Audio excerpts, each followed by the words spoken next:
आत्मा ये मन में हमारा बैठती को नहीं बात जो परमात्मा हमें बताना चाहते हैं।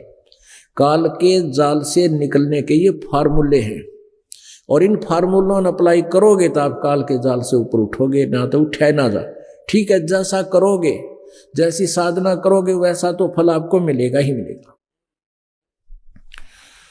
तो आप ये सोच लिए, मान लीजिए मृत्यु हो जा, फिर इस काम ने और इस परिवार ने कौन संभालेगा आके? आप ये सोच कर चलना पड़ेगा कि नो सोच लिया आज मेरी मृत्यु होगी, और यहां आप 2 दिन रहे, 4 दिन रहे, हफ्ता रहे, तो आप 1 हफ्ता मर गए, नो सोच लो मृत्यु होगी, हम संसार में कोई ना। आप हफ्ते पीछे जाकर अपने काम ने फिर संभाल लोगे। मान ले थोड़ा बहुत कोई गड़बड़ हुई भी है तो फिर कर लेंगे जा करके, और परमानेंट भी तो टिकट कटेगी या फिर क्या कर लेंगे। ये तो पक्का नहीं कि हम सदा ही रहेंगे, ना जाने कब क्या हो जाए जीव के साथ। तो इनको ये जो फार्मूले हैं परमात्मा के वचन हैं, उदाहरण एग्जाम्पल है, इनको अपने जीवन में रह कर अप्लाई करके देखें और फिर ये कामयाब होंगे। पहले तो पुण्यात्मा जो परमात्मा के नाम पर चलते हैं उनके काम बिगड़या नहीं करते, दूने बना कर। बहुत प्रमाण आपको दे दूं, दास के साथ ऐसी सी घटना घटी थी, तब आज आपके सामने डंडोरा पीट रहा हूं कि परमात्मा के मार्ग में चलने वाले के काम नहीं बिगड़ा करते, उनके साथ अनहोनी वो मिस हैपनिंग नहीं होया करती। फिर भगवान की साधना की आवश्यकता ही क्या है? असंग जन्म तन मरत्या होगे, जीवित क्यों ना मरे रे। और 12 मद महल मठबो रे। पुणात्माओं, अभी तक हमने 10वां द्वार की रट ला रखी थी, ये सुना था नहीं। 10वां द्वार तो इस काल के जाल तक ही सीमित है। 12वां द्वार 12 मद महल मठबो रे। 12वें द्वार में एक द्वार तो उस काल के लोक को निकल, 11वां द्वार जो है काल के लोक से परब्रह्म के लोक में प्रवेश करता है, और 12वां द्वार परब्रह्म के लोक से सतलोक में प्रवेश कराता है, वो 12वां द्वार है। 12 मद मैल मठबो रे, वो स्थान है 12वें द्वार को पार करके जहां जाने के बाद बहुर ना दे धरे रे, फिर तेरा दोबारा जन्म मृत्यु नहीं होगा। और फिर क्या बताते हैं? दो जग भी सभी ते देखे राजपाट के रसिया, 3 लोक से तरपत नाही ये मन भोगी खसिया। कहते हैं दो जग कहते हैं नरक को, और बैस्त कहते हैं स्वर्ग को, यह अरबी भाषा है। दो जग भिस्त सभी ते देखे राजपाट के रसिया, और 3 लोक से भी तरपति नहीं है इस मन की, ये मन भोगी खसिया। अपने आत्माओं किसी ने देख ले, किसी के पास साइकिल नहीं था, मोटरसाइकिल होगी, तो इन्होंने सोचा है भगवान एक कार और हो जाए, बस छोटी सी कार ले लूं, सारे बालक बैठ कर सैर सपट्टा करके बच्चा परिवार। एक छोटा सा कोई प्लाट है तो इन्होंने सोचा है भगवान इसमें कमरा रसोई बन जा, वह बन गई। फिर ने सोचा है कि ये भगवान एक प्लाट और मिल जाए, ये दूसरा बच्चा भी अलग से अपना ठाठ से रहे, वो दूसरा प्लाट भी बन गया। फिर ने सोचा इसमें भी थोड़ा बना दूं होता, यानी यह इच्छा खत्म नहीं होती। इतने उसकी टिकट कट ले, वो मर जाता है। और वो कोठी बनाई थी उसके बराबर, उसके अंदर कोई प्रवेश करने दे नहीं, क्यों गधा बन गया या कुत्ता बन गया, गली में बैठेगा पूछ दबा के। अब यहाँ कोई सरपंच बन जाता है गांव का, उसकी इच्छा होती चेयरमैन बनूं, चेयरमैन बन जाता है। सोचा अगली बार एमएलए की टिकट मिला है, एमएलए बनने के बाद इन्होंने सोचा मंत्री बन जाऊं तो मौज माच जा। मंत्री बनकर इन्होंने सोचा मुख्यमंत्री बनूं, जब चौधरी पूरी हाथ में है तो मुख्यमंत्री बनकर इन्होंने सोचा प्रधानमंत्री बनूं, इतने मृत्यु हो जाए, फिर गधा बना पावा कि तक मार के लठ तले। तो परमात्मा कहते हैं 3 लोक से भी तरपत नाही ये मन भोगी खसिया। और फिर क्या बताते हैं? सतगुरु मिला तो इच्छा मेटे पद मिल पदे समाना। सतगुरु मिले, सच्चे संत मिले। सदगुरु का अर्थ होता है जो सच्चा ज्ञान दे। ये झूठे ज्ञान देने वाले भी सदगुरु कहलाते, वो नकली हैं। सदगुरु मिले तो इच्छा मिटे पद मिल पदे समान। कोई सच्चा संत मिले तो इस प्रकार की हमारी यहाँ काल के जाल की इच्छाओं को नष्ट करे।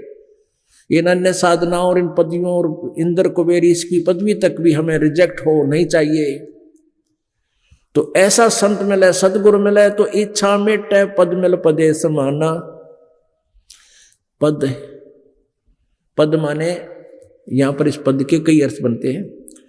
पद का अर्थ होता है, जैसे गीता जी अध्याय नंबर 15 के श्लोक नंबर 4 में कहा कि तत्वदर्शी संत मिलने के पश्चात इस अज्ञान रूपी उलझे हुए उलझेड़े को, इस गुत्थी को तत्व ज्ञान रूपी शस्त्र से काट के उसके पश्चात परमेश्वर के उस परम पद की खोज करनी चाहिए, जहां जाने के बाद साधक फिर लौटकर संसार में नहीं आते।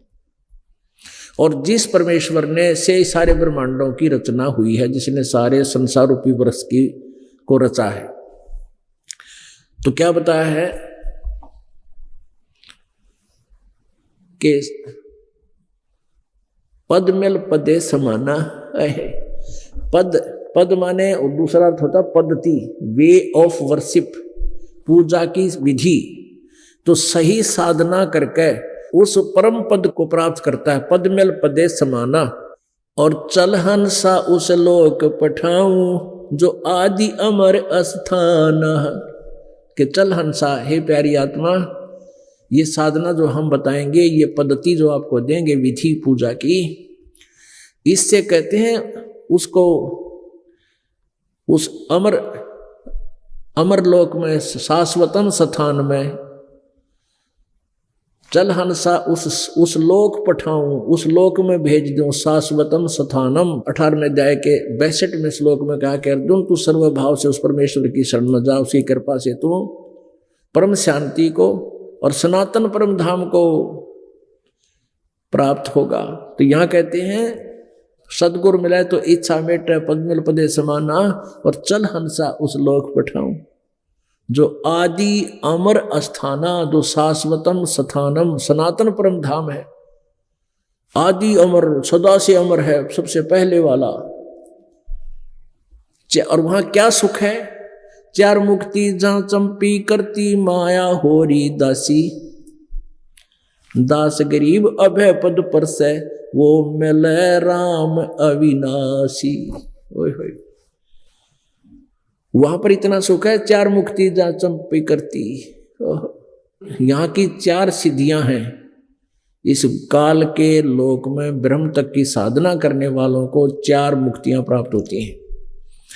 कोई किसी मुक्ति की साधना कर रहा है, कोई किसी की, कोई किसी, और वो भी मुक्ति भी, वो सुख, वो चौथी मुक्ति प्राप्त प्राणी भी मृत्यु को प्राप्त होता है। उसका भी पुण्य क्षीण होने के बाद वहां से वो छीन लिया जाता है सुख।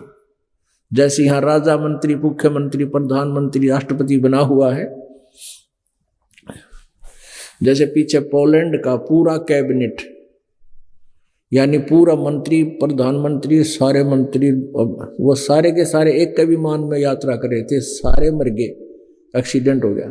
तो यहाँ यही बताने चाहते हैं परमात्मा कि उस प्रधानमंत्री को कितना सुख था, वो छीन लिया जब उसका समाप्त हुआ। तो यहाँ इसी प्रकार कह रहे हैं कि वो 4 मुक्ति, जिनको तू 4 मुक्ति का सुख मानता, वहां सदा रहेंगे तेरे पास, कभी छीने नहीं जाएंगे।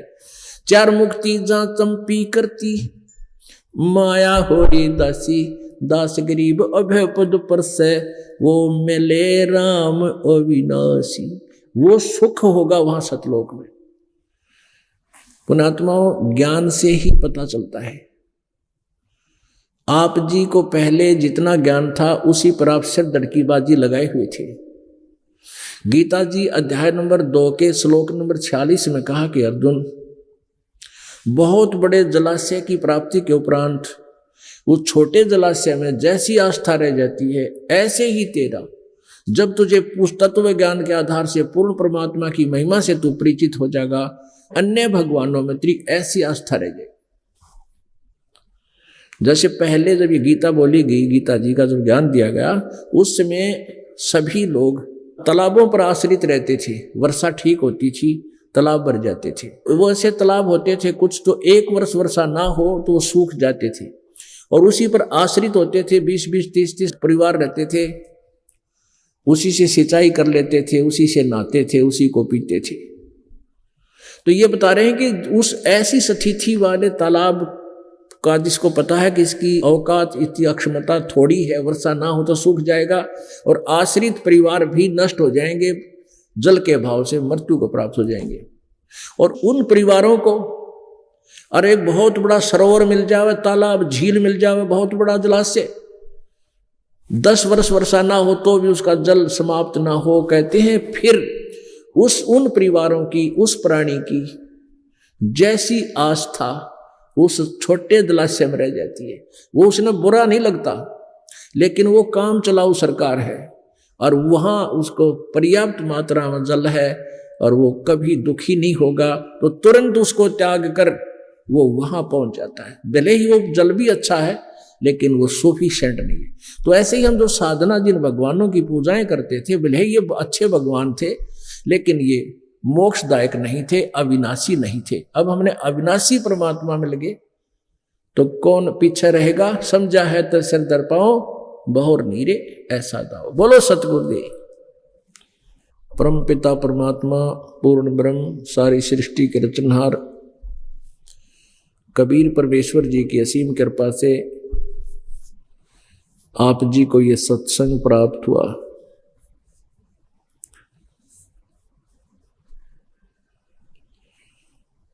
परमात्मा कबीर देव जी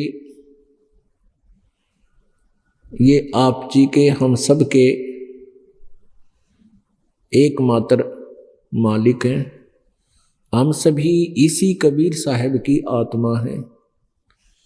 हम अपनी गलती से यहाँ इस काल के जाल में फंस गए।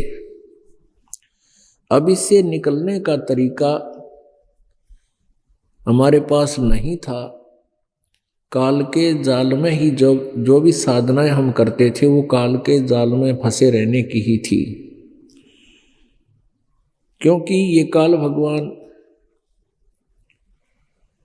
ये नहीं चाहता कि किसी प्राणी को, किसी जीवात्मा को पूर्ण परमात्मा की जानकारी हो। इसको मालूम है कि जब इस हंस आत्मा को अपने निज ठिकाने का ज्ञान हो जाएगा फिर ये यहां नहीं रहेगी। इसलिए इसने मूल ज्ञान को, जैसा कि परमात्मा ने 5 वेद दिए थे इसको, इसने इन वेदों का वो हिस्सा जिसमें पूर्ण परमात्मा की यथार्थ जानकारी और उसमें पूजा की विधि लिखी थी, वो हिस्सा छुपा दिया, नष्ट कर दिया और शेष वेद दे दिए, ये 4 वेद। इन 4 वेदों में महिमा तो पूर्ण परमात्मा की है, लेकिन उसके पाने की विधि इन 4 वेदों में नहीं है। इन 4 वेदों में ब्रह्म तक की साधना का ही उल्लेख है, जिस कारण से सभी ऋषि महर्षि महान आत्माएं जो परमात्मा को चाहती थी उसको पाने की चेष्टा की, उन्होंने वेदों के आधार से साधनाएं की। श्रीमद् भगवत गीता जी का ज्ञान भी इसी ब्रह्म ने दिया और 4 वेदों का ज्ञान भी इसी काल ब्रह्म ने दिया। श्री कृष्ण जी में प्रवेश करके श्रीमद् भगवत गीता जी का ज्ञान इस काल भगवान ने दिया। इसने गीता जी अध्याय नंबर 11 के श्लोक नंबर 47 और 48 में कहा है कि अर्जुन ये मेरा वास्तविक रूप है, ये काल रूप, 1000 भुजाओं वाला, 1000 हाथों वाला, 1000 पैरों वाला बढ़ा हुआ ये काल हूं और ये मेरा यथार्थ रूप है, ये मेरा स्वरूप है वास्तविक। और इसकी प्राप्ति, इसके दर्शन अब वर्तमान में मैंने तुझे दिए हैं। इससे पहले किसी ने नहीं देखा और न ही आगे कोई देख सकेगा। न वेदों में वर्णित विधि से, न जप से, न तप से, न किसी क्रियाओं से भी मेरे इस वास्तविक काल रूप के कोई दर्शन नहीं कर सकता। ये मेरा स्वरूप है। इससे सिद्ध है कि वेदों में वर्णित विधि से परमात्मा प्राप्ति नहीं है, उससे अन्य लाभ है। जैसे गीता जी अध्याय नंबर 8 के श्लोक नंबर 13 में गीता ज्ञान दाता ने कहा है कि ओम इति एकाक्षरम ब्रह्म व्यवहारन माम अनुसमरन ये प्रयाति तजन देहम स याति परमाम गतिम। मेरा एक ओम नाम है, मुझ ब्रह्म का केवल एक अक्षर ओम है, और उच्चारण करके सिमरण करता हुआ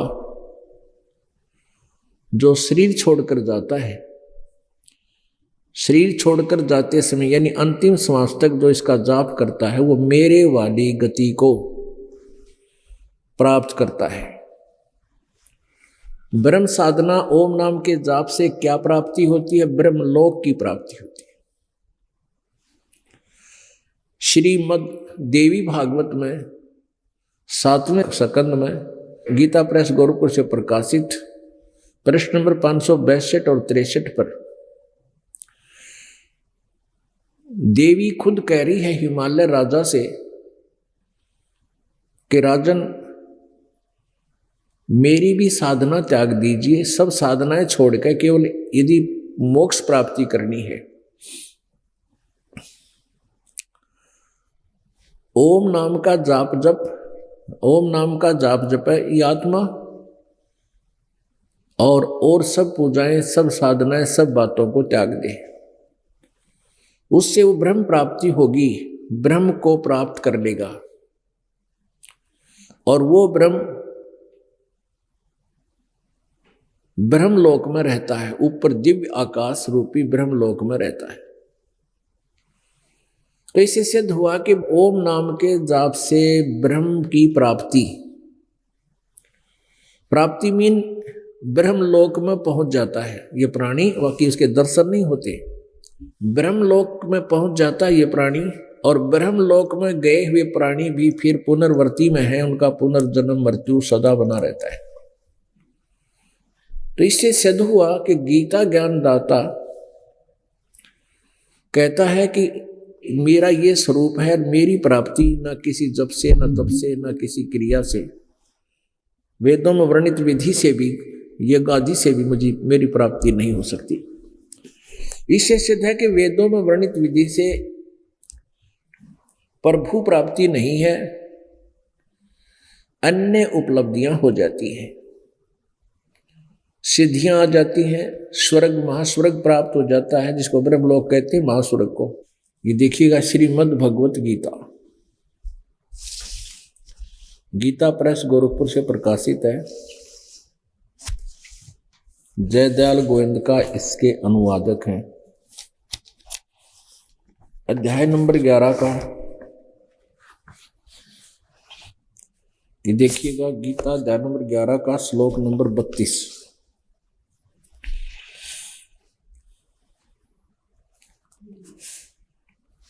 इसमें गीता ज्ञान दाता कह रहा है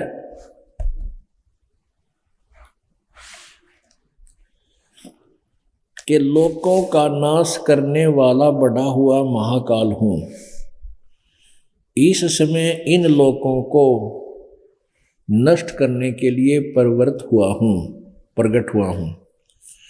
जो प्रतिपक्ष की सेना में स्थित योद्धा लोग हैं,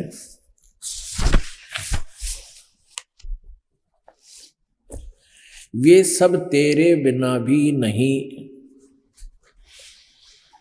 नहीं रहेंगे, और अर्थात तेरे युद्ध ना करने पर भी सबका नाश हो जाएगा। मैं काल हूं। अब ये क्या कहता है? अध्याय नंबर 11 का और श्लोक नंबर 46 फिर देखिएगा। 46, 47, 48 तीनों में बहुत कुछ क्लियर होगा। मैं वैसे ही आपको मुकुट धारण किए हुए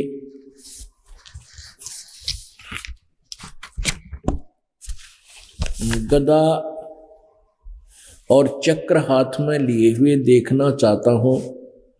इसलिए हे विश्वरूप यानी काल रूप में प्रकट, हे सहस्र बाहो यानी 1000 भुजा वाले भगवान, आप उसी चतुर्भुज रूप से प्रकट होइए। अब यहां क्या कहता है गीता ज्ञानदाता भगवान श्री भगवान वाच,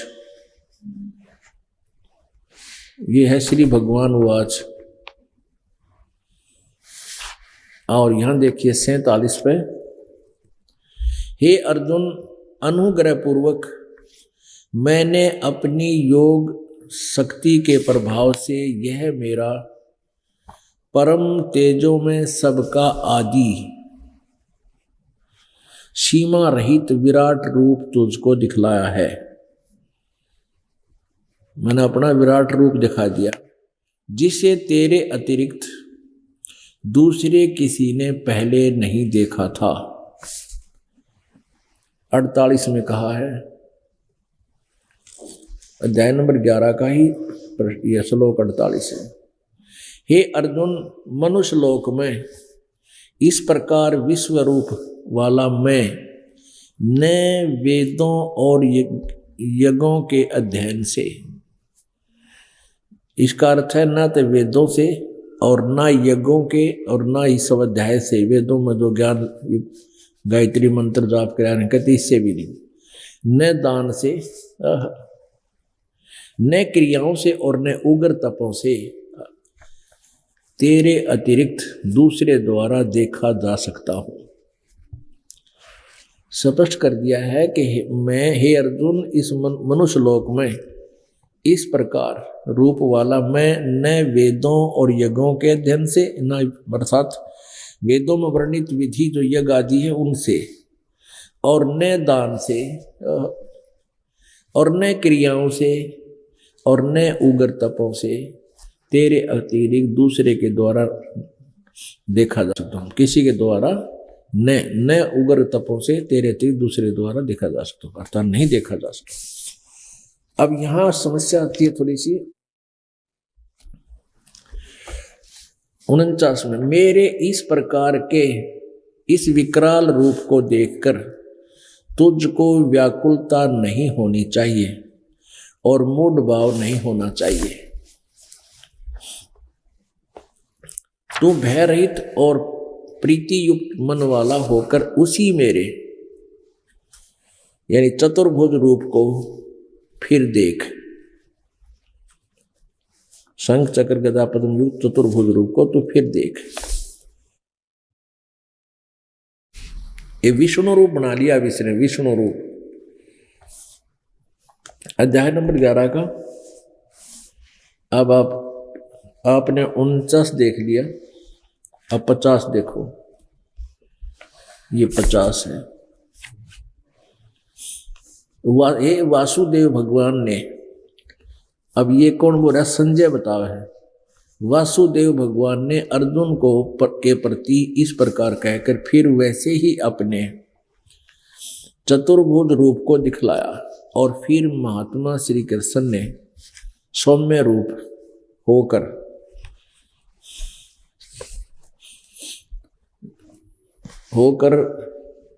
इस भयभीत अर्जुन को धीरज दिया। अर्जुन उवाच, हे जनार्दन, आपके इस अति शांत स्वरूप मनुष्य रूप को, ये 4 भुजा वाले को देखकर मैं अब स्थिर चित्त हो गया हूं, विष्णु रूप में आ गया। फिर यू अपनी स्वाभाविक स्थिति को प्राप्त हो गया। पहले डर गया था, घी बंद रही थी इसकी 52 में। मेरा जो चतुर्भुज तू, अब ये श्री भगवान वाच काल बोलता है, मेरा जो चतुर्भुज रूप तुमने देखा है वह सुदर्शनम यानी सुदर्शन है, अर्थात इसके दर्शन बड़े दुर्लभ है।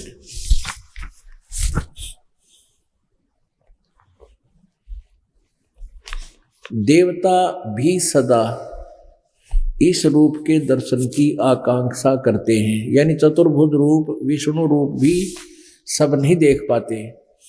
53 में क्या बताया है,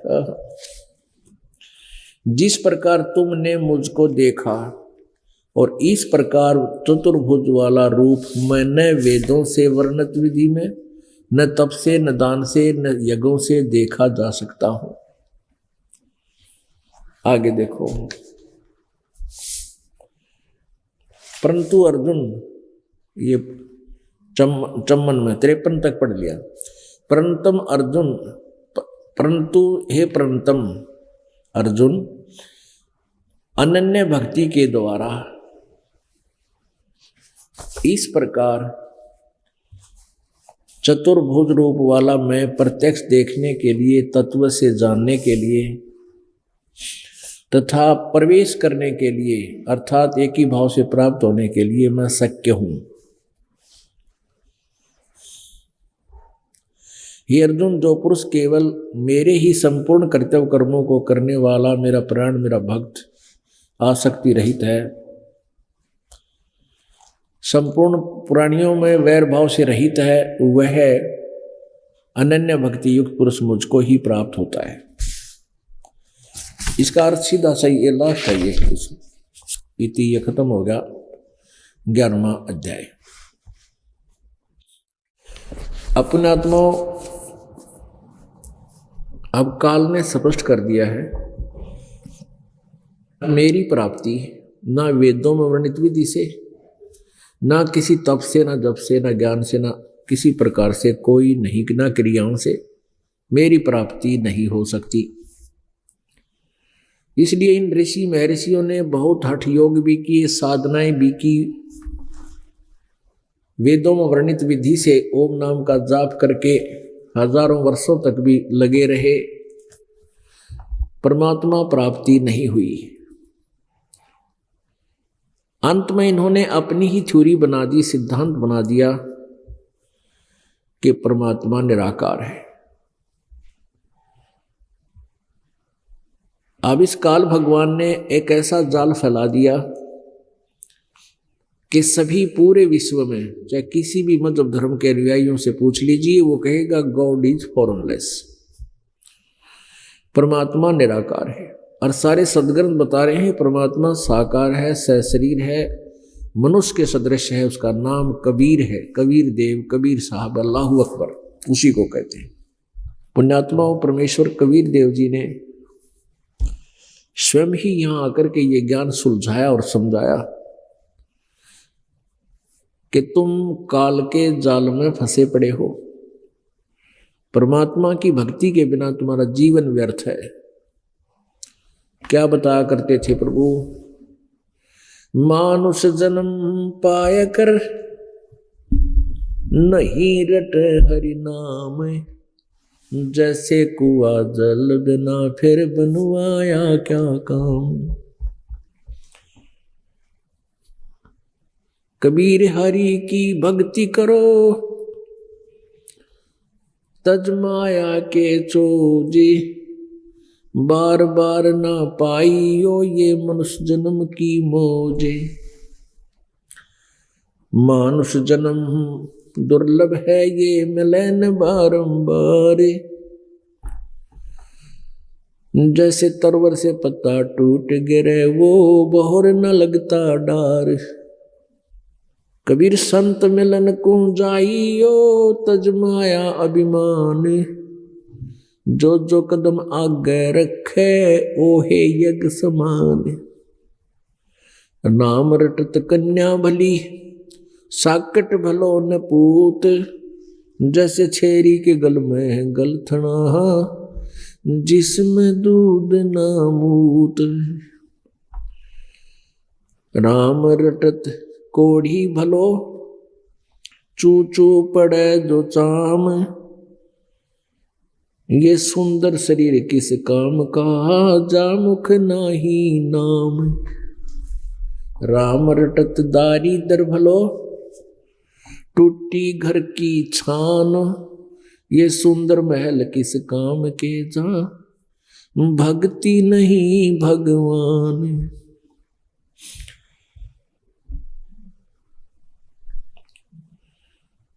परम पिता परमात्मा कबीर देव जी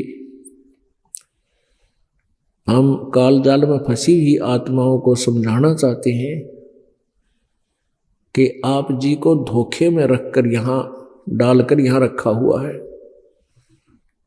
आप जी को बिल्कुल अंधेरे में रखा हुआ है। ये शरीर तुम्हारा है नहीं,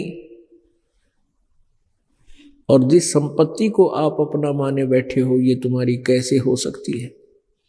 ये तो यही पृथ्वी है, यही वो एकड़ जमीन किले हैं, इनके ऊपर अरबों खरबों व्यक्ति अपना कब्जा कर कर मर गए, और यही इस वो जमीन पृथ्वी जो की तो यहीं पर है।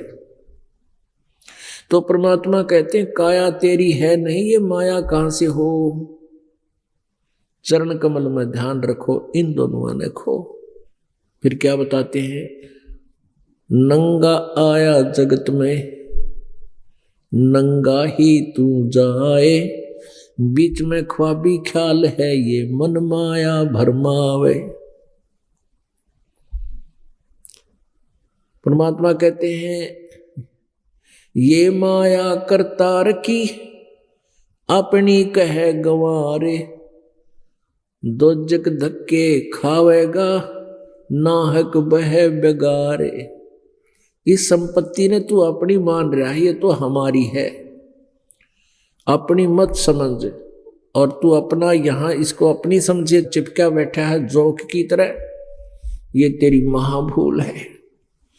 कहते हैं पूंजी साहूकार की और बंजारा संसार, और पूंजी माल गवा के और नाहक बह बेगार। ये पूंजी परमात्मा की है, ये पृथ्वी है या जो कुछ भी तुम यहाँ कंस्ट्रक्शन कर लेते हो अपनी नहीं है। इसको अपनी मानता है नालायक, या तेरी गलती भूल है। इसका उद्देश्य क्या है कि हमने इससे अपना पेट गुजारा निर्वाह करके जो परमात्मा ने हमारे भाग्य में यहाँ लिखकर भेज रखी है, ये पृथ्वी इतनी तू रख, ये एक तेरा अस्थाई जुगाड़मेंट है, एक अस्थाई जुगाड़ है। अपना पेट भरने का धंधा कर और मालिक की भक्ति करके पीछा छुटवा ले।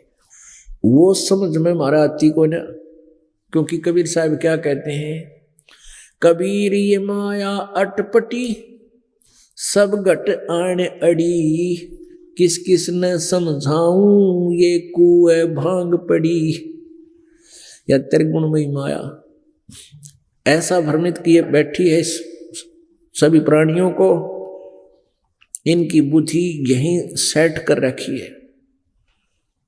रजगुण ब्रह्मा जी, सतगुण विष्णु जी, तमगुण शिव जी के अंदर से निकल रही रेंज, इनके गुणों का प्रभाव हम सभी को यहाँ इतना बाई फोर्स रोके हुए है।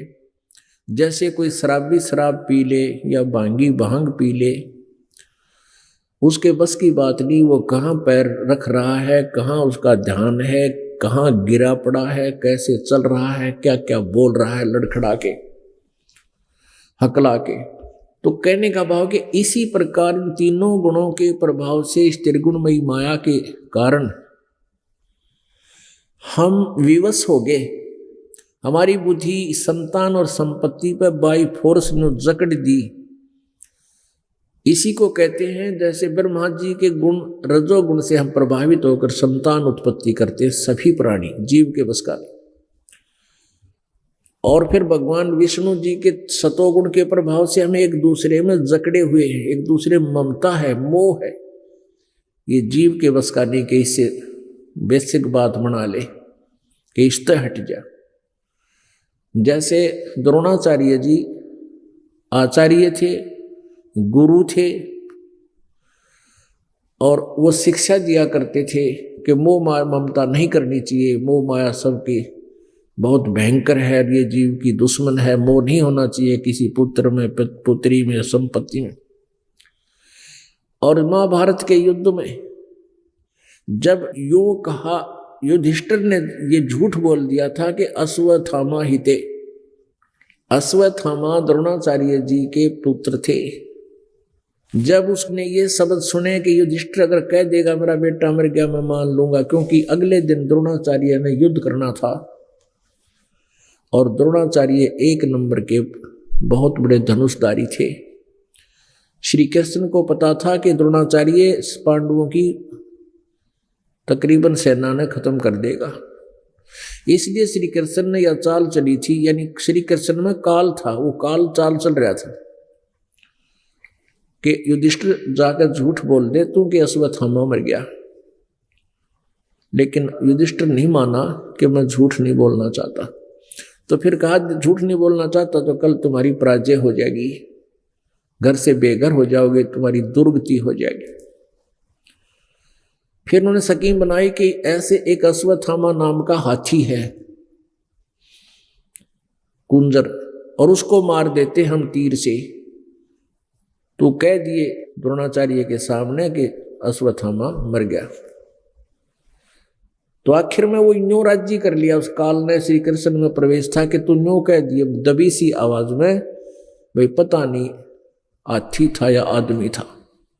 तो उसने क्या कहा था कि अश्वत्थामा हिते नर वा कुंजर, वो दबी आवाज में कह दिया, सुना को मन मन में कह दिया नर वा कुंजर। मनुष्य था यह हाथी था, कुंजर माने हाथी। इस बात को सुनकर वो ही जो प्रतिदिन शिक्षा दिया करता लोगों को, अन्य को, पुत्र के मोह में युधिष्ठिर ने कह दिया तो सचमुच मर गया हो। कति टक्कर मारे नो डांगर की डाल रोए डडावे डड्डावे कति, और हताश हो गया। अगले दिन उठा नहीं गया उस पर सारे दिन, हल नहीं सका, वो गिर गया कति बेहोश की तरह होकर के। और बात बनाओ था दुनिया ने समझाया करता।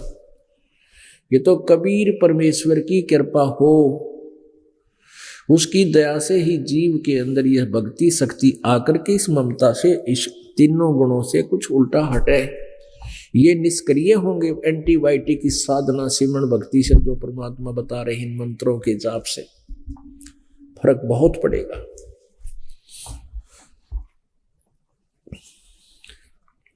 और तीसरा गुण जो है क्रोध है। ये क्रोध पहले तो घर में लड़ाई रखे, जरा सी बात पे पति पत्नी ने धमका दे, पत्नी पति के पीछे पड़ दे, पता नहीं के शब्द सुना दे। ऐसे कभी पुत्र पिता को धमका रहा है, कभी पिता पुत्र के साथ झगड़ रहा है छोटी छोटी बातों पे। एक तो ये कह रही तमोगुण के कारण, और फिर संहार तो ये करता ही है तमोगुण। ये शिव जी कहने का भाव ये है कि यहां जीव को बाई फोर्स, और जैसे कोई विलियन खलनायक घेरे रखा करता है, ऐसे हम आप जी को यहां रोका हुआ इस काल में। परमेश्वर कबीर जी ने आकर के हमें ये ज्ञान बताया। तो क्या बताते हैं परमात्मा, भाई साथी हमारे चले गए, हम भी चालन हार, कोई कागज में बाकी रह रही, ताते लगी है वार। कबीर परमेश्वर जी आप जी और हमें ये समझाना चाहते हैं कि भाई यहां आप उतने समय तक ही हो जब तक तुम्हारा प्रारब्ध लिखा हुआ है, और जो पहले हमारे साथ थे वो चले गए, उनका वो समय आ गया, उतना प्रारब्ध खत्म हो गया। और आप जी ये सोच रहे हो कि हमारी अभी जाना नहीं होगा, हमारी मृत्यु नहीं होगी, ये तो इसलिए देरी लग रही है कि तेरी वो कागज में सांस अभी शेष रहते हैं, एक दिन वो पूरे होंगे, और इसलिए देर हो रही है तुझे, तू भी जाएगा। तो पुण्यात्माओं, जब तक इस प्राणी को अपनी मौत दिखाई नहीं देगी, तब तक ये ना भक्ति कर सकता, ना ये बकवाद छोड़ सकता। अब इस काल ने कैसी व्यवस्था कर रखी है, जैसे दास ने पहले देखा अन्य पंथी सत्संग करते थे, वक्ता हो जाते हैं, और गायक बन जाते हैं, परमात्मा के शब्दों को बड़ी सुरीली आवाज में गाते हैं, सुनाते हैं, लेकिन असर किसी का नहीं होता। और ये बातें परमात्मा ने कही है कि ये बातें कहने सुन की नहीं है, ये कर पाड़ने की है। ये कहने सुनने तक सीमित नहीं रखना है, ये तो कर पाड़ने की है, ये कर के पीछा छुटवाने की है। तो परमात्मा हमें याद दिला करते थे कि मौत भूल गया बावड़े, अचरज किया कौन, और तन माटी में मिल जाएगा जो आटे में लौट। पुण्यात्माओं, सभी को पता है कि मृत्यु होगी, लेकिन डरकती नहीं। औरों को हम मरते देखते हैं, अपने नंबर की चिंता नहीं। एक समय युधिष्ठिर और ये पांचों पांडव वनवास भोग रहे थे। एक बार उनको प्यास लगी, जल पीने के लिए जल की खोज में पहले छोटा जाता था, सब ये नियम है, सबसे छोटा भाई गया, फिर दूसरा गया। तो वहां तालाब में जो ही उन्हें बर्तन डाला पानी लेने के लिए, आकाशवाणी हुई कि मेरे प्रश्नों का उत्तर दो, उसके बाद जल लेना। लेकिन सहदेव ने जो सबसे पहले गया, उसने नहीं परवाह की कि भाई भूखे प्यासे मर रहे हैं, बहुत ज्यादा प्यास लगी है, इसके प्रश्न के उत्तर दूंगा, इतने जल पिला के आता हूं। जो ही उसने जल लेने की चेष्टा की, मृत्यु होगी। इंतजार करके दूसरा गया, नकुल गया। उसने भी सोचा ये भाई तो प्यास से मर गया है, बाकी भी मरने वाले हैं, उनके लिए जल्दी जल ले चलता हूं। आकाशवाणी हुई कि मेरे प्रश्न का उत्तर दो, बाद में जल लेना। उसने भी परवाह नहीं की, वो भी मर गया। फिर भीम गया, भीम के साथ भी ऐसा ही हुआ। अर्जुन गया, अर्जुन के साथ भी ऐसा हुआ। फिर युधिष्ठिर स्वयं गया। अब युधिष्ठिर ने सोचा भी ये तो प्यास के मारे मर गए और किनारे पे आकर ही मर गए। उन्होंने सोचा चलिए तो मर लिए, जल तो पी लो, क्योंकि जान जाने वाली है। उसी समय आकाशवाणी हुई कि मेरे प्रश्न का उत्तर दे, बाद में जल लेना, नहीं तेरी हालत भी तेरे भाइयों जैसी हो जाएगी। तभी दुष्ट ने कहा कि प्रश्न करो। यक्ष ने कई प्रश्न किए, उनमें से एक प्रश्न ये था, उसने कहा कि संसार में सबसे बड़ा आश्चर्य किस बात का है। युधिष्ठिर ने उत्तर दिया कि हम प्रतिदिन संसार में बहुत से व्यक्तियों को मरते हुए देखते हैं, लेकिन अपनी मृत्यु की हम चिंता कभी नहीं करते, ये सबसे बड़ा आश्चर्य है। उसके बाद यक्ष ने उन सभी को जीवित कर दिया, उसके प्रश्नों से प्रसन्न होकर। तो कहने का भाव ये है पुण्यात्माओं कि हम सबसे बड़ी गलती, सबसे बड़ा जो ना अचंबा हम ये कर रहे हैं, सबसे अद्भुत कर रहे हैं कि हम डरते को ना मौत से। दूसरे को हम, जैसे कोई मृत्यु हो जाती है निकट संबंधी की, हम उसका अंतिम संस्कार भी करते हैं जैसे भी रीति जिसकी है। और जब तक हम शमशान घाट पर पहुंचते हैं तब तक तो थोड़ा बहुत महसूस रहता है कि भाई क्या लेके गया, ये क्या लेके गया। और जो ही वहां से वापस आते हैं उसी समय सब एज इट इज जैसे थे। लेकिन इस तत्व ज्ञान से हमें यह मौत भूली नहीं जा सकती। हमें इसका पता लग गया कि ये डेफिनेट होगी, लेकिन इस डर से हम बुराई भी नहीं करते और भगवान से डर कर चलते हैं, परमात्मा को याद करते हैं। ये सबसे बड़ा फार्मूला बताया परमात्मा ने कि जब तक हम इस मृत्यु से नहीं डरेंगे तो हम भगवान की भक्ति भी नहीं कर सकते और ना ही बुराई छोड़ सकते। जो 2 नंबर का काम करते हैं, किसी से रिश्वत लेते हैं, किसी को लूटते हैं, ठगते हैं या और कुछ करते हैं, तो ये हम बीड़ी शराब मांस तंबाकू का प्रयोग करते हैं और चोरी जारी करते हैं, ये हम तब तक नहीं छोड़ सकते जब तक हमें ये याद नहीं होगा कि मृत्यु ना जाने कब हो जाए। हम एस्टीमेट अंदाजा सा लगा रहे हैं, अप्रोक्सीमेशन कर रहे हैं कि शायद 80-90 वर्ष 100 वर्ष तक तो जीवित रहा कर। पहले तो 70 साल पाछे जो शरीर जीण जोगा रहे को ना, कोई एकाधा भगवान को अच्छी कोई ठीक संस्कार से हो, वो बेशक बचा रहे। और उसके बाद जितना भी समय है आपकी दुर्गति का है, चाहे जीवन 100 वर्ष भी रह जियो। तो कहने का भाव ये है कि हमने इतना लंबा एस्टिमेट अप्रोक्सीमेशन नहीं करना चाहिए, चलन की तैयारी करें। उसके लिए हमने भगवान की भक्ति जो भी क्रिया बता रखी है दिन रात करें अपनी। साथी हमारे चले गए हम भी चालन हारे, कोई कागज में बाकी रह रही ताते लगी है वार। फिर क्या बताते हैं, बेटा जाया खुशी हुई भाई बहुत बजाए थाल, ये तो आना जाना लगा हुआ है जो कीड़ी का नाले। परमात्मा कहते हैं कि जैसे पुत्र होता है तो राजा लोग तो बैंड बाजे बजा के खुशी प्रकट किया करते हैं, पूरे शहर में गाने गुणे गा के मिठाई बांटा करते हैं। गरीब आदमी ने वही रीस कर ली, पुत्र होने के उपलक्ष्य में थाली पीटा करें, थाली पर टन टन। तो आसपास के व्यक्तियों को पता लग जाता है कि उनकी पुत्र वधू का बालक होने वाला था, बच्चा होने वाला था, थाली बजी है तो पुत्र हो गया। और फिर वो गुड़ बांटा करते, एक एक डली सब न देते आसपास के। तो परमात्मा कहते हैं इस काल के लोक में तुम क्या पे खुशी मनाते हो, बेटा जाया खुशी हुई और खूब बजाए थाल, ये तो आना जाना लगा हुआ जो कीड़ी का नाल।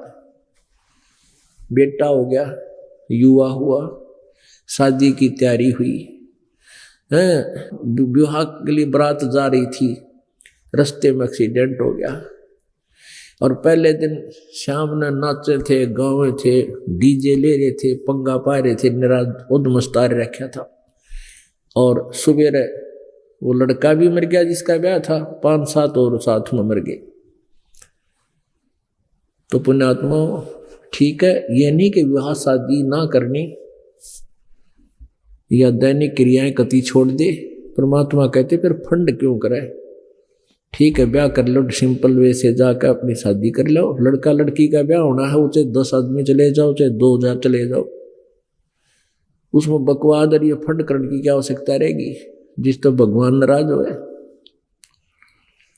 तो कहने का भाव ये है पुण्यात्माओं, हम साधु संत भक्त बनकर और फिर हम ड्रामाबाजी करते हैं, नाचना गाना करते, फिर हमने भगवान का ज्ञान कति नहीं, और इसलिए फिर भक्ति बाधक बन जाती है। ऊपरले मन से हम साधना करेंगे, वो साधना हमारी व्यर्थ होती है। कहते हैं भक्ति करे बिन भाव रे सो कौने का जा, बिना भाव के बिना श्रद्धा से यदि भक्ति हम करते हैं वो व्यर्थ है। भक्ति करने का, साधना करने का तरीका एक विशेष होता है, कसक के साथ करें।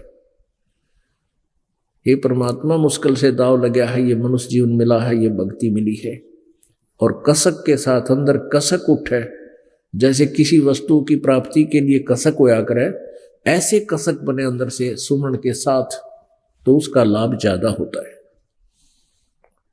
फिर परमात्मा हमें याद दिलाते हैं, पतझड़ आवत देख कर बन रोवे मन माही, ऊंची टेढ़ी पात थे अब पीले हो जाही। एक उदाहरण देते हैं संसार का, जैसे संसार रूपी वृक्ष है और उसमें से ये पत्ते टूट टूट कर गिर रहे हैं। जैसे एक परिवार समझो, एक परिवार है और परिवार का एक सदस्य मृत्यु को प्राप्त हो रहा है, पता लग गया है कि इसको कैंसर है या कोई और भयंकर असाध्य रोग है, उसको भी पता लग जाता है कि तेरी मृत्यु होगी। घर वालों को भी चिंता होती है, वो भी दुखी होते हैं, और फिर वो सोचता है कि हे भगवान अब मैं कहाँ जाऊंगा। पूरे परिवार को छोड़कर जब ये चलता है प्राणी, जिसके ऊपर सारा जीवन व्यर्थ कर दिया, वो साथ नहीं जा रहा है, अकेला जा रहा है, तब वो सोचता है, रोता है, भगवान अब ना पता कहाँ जन्म होगा, कौन से पशु पक्षी के शरीर की प्राप्ति होगी। तो क्या बताते हैं, तो अन्य जो वहां आने वाले उसको मिलने वाले सांत्वना दिया करते हैं, एक ही बात कहते हैं, भाई तो एक दिन सब ने मरना है, सभी ने जाना है यहाँ से, क्यों चिंता करता है, यहाँ तो कोई पीछे रहा ना कोई आगे रहेगा। उसको थोड़ा सा दिल डट जाया करे, उसका कि दिल डट जा, यू मर जा आराम तय, इतनी सी बात है बस, और समाधान कुछ नहीं उनके पास। उसके लिए परमात्मा ने एक उदाहरण दिया कबीर जी ने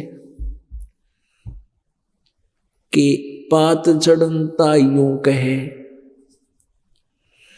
पात झड़नता यूं कहे, सुन भई तरवर राय, अब के बिछुड़े नहीं मिले, ना जाने कहां गिरांगे जाए। ये मान लीजिए कि जैसे एक सदस्य घर का बिछुड़ता हुआ कह रहा हो कि भगवान ना मेरा कहाँ जन्म होगा, कित गिरूंगा जाके। तो उसके लिए परमात्मा बताते हैं, तरवर कहता पात से, सुनो पात एक बात, यहाँ की यह रीति है, एक आवे एक जात, एक आवत एक जात। तो यहाँ की एक रिवाज है इस काल के लोक की, जन्म और मृत्यु सदा बनी रहेगी। यहाँ की यह रीति है, यहाँ का यह एक हार्ड एंड फास्ट नियम है, रूल है कि जन्म और मृत्यु बनी रहेगी, एक आता है दूसरा जा रहा है। इसके समाधान के लिए परमात्मा ने हमें बताया है, साहेब से चितला ले रे मन गर्भ गुमानी, साहेब से चितला, साहेब मन परमात्मा, साहेब से चितला ले रे मन गर्भ गुमानी, नाभि कमल में नीर जमा तेरा दीना मैल बनाए,